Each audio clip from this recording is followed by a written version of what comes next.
Welcome to the third lecture in the Background and Introduction module. In this lecture, we'll talk about Web 1.0, 2.0, and 3.0 architectures. I want to warn you again that these are not standard definitions. The reason I'm introducing them is it will help us talk about the architectures that evolved over time in web applications. A Web 1.0 application architecture is not a lot more complicated than the client-server model I've already shown you. What you see here is a web client, again, that's your browser. You see the web server, but in this case it's been partitioned. You'll see web pages as well as a part of the server. And these were all lumped together generally on one machine in Web 1.0 architectures.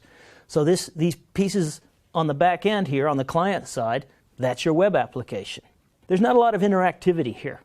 The web server is just fetching up static web pages and providing them to the user. If you think back to the Web 1.0 application days, it was primarily just reading information off of the web. The user wasn't allowed to interact too much with it.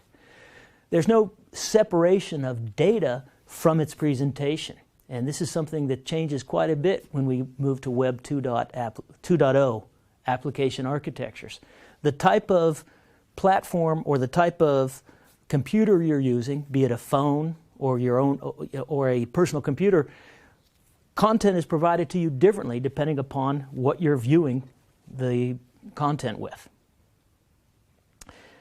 In a Web 1.0 application architecture, the browser was very simple. It was simply reading and rendering this HTML. There was not a lot more to it. Again, this is something we see change quite a bit with Web 2.0 and 3.0 application architectures as the browser has become more sophisticated. There's more processing taking place on the browser side. Let's look at the context of Web 1.0 applications.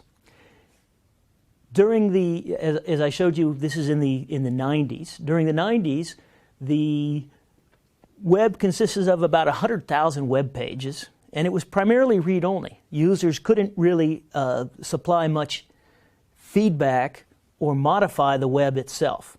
And there were about 50 million users during that time period, and what I show there is the user in blue is the one who's really able to interact with the web application. So there was not a lot of user-generated content moving up into the internet at that point in time. As applications became richer, the server side became much more complicated, and this became very difficult to maintain.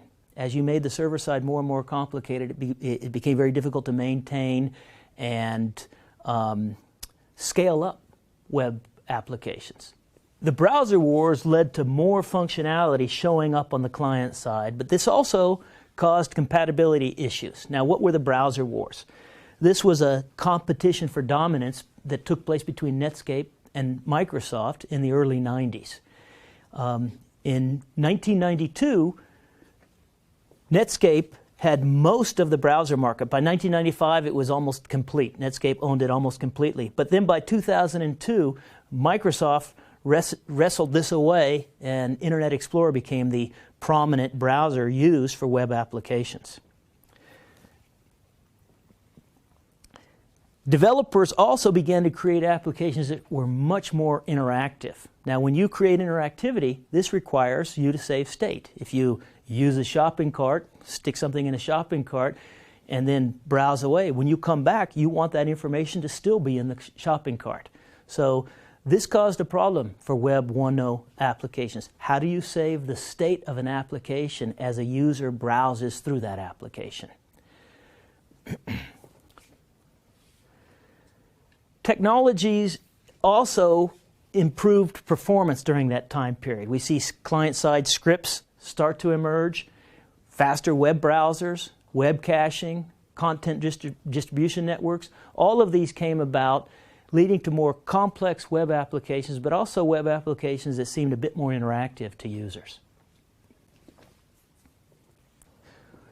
Web 2.0 and 3.0 application architectures are much better organized to deal with the complexity that evolved out of the Web 1.0 architectures.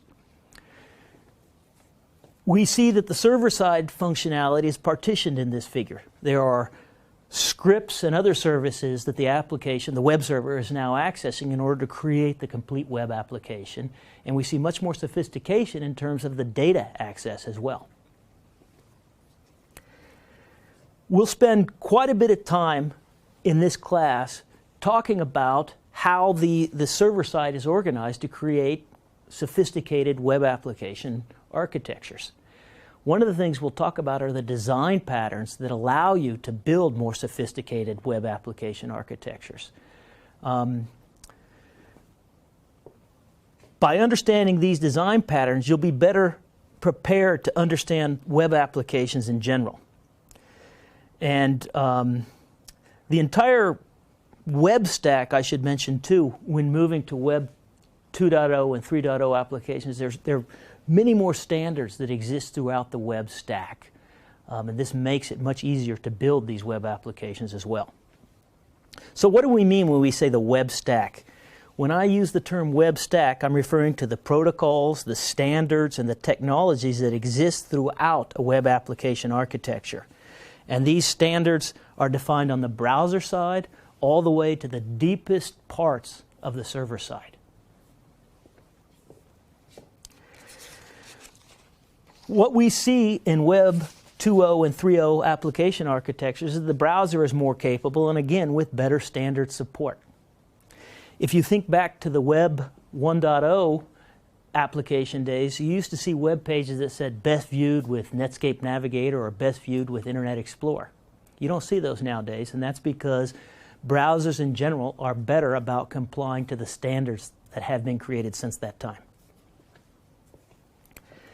Let's look at the context for Web 2.0 applications. Here we see, by this point in time, the mid-2000 time frame, there are close to 100 million web pages out there and 1 billion users. And we see that the web is a bit more interactive. There's more ability to write and save information on the web. When you went to a site like Amazon, for example, you could save a wish list or your previous purchases and look at them. So you're able to put content up on the web. Every tweet that is created actually creates a web page. So we'll see a lot more of that happening with Web 2.0 application architectures. The context for Web 3.0 application architectures is we're approaching now 1 billion indexed web pages on the World Wide Web. And we see that there's a lot more interactivity that's taking place. Again, as I mentioned, every tweet, everything you save on Facebook, these all create content that's on the internet as a part of the World Wide Web, I should say. Again, the distinction between the internet and the World Wide Web is the internet is the underlying communications infrastructure, and the web is the content that sits on top of that, and it's hyperlinked hyperlinked as well, so that you can access various web pages through these links. Now, the intelligence that's being built on top of this is primarily associated with the data. We're adding metadata now to data. This is data about data. And this metadata allows machines to better understand what your data is about. The machines can process your data more intelligently, and we see machine learning now being built into web applications so that you can start to make recommendations about what content you might want to purchase, things like that. So to put Web 3.0 in context, consider there are about 7 billion people on this planet. And as it's shown on the bottom of this slide, it's estimated that 2.5 billion people now use the internet. So that tells you something about the importance of this platform. You can reach a huge percentage of the Earth's population through a web application. This completes the third lecture in Module 1.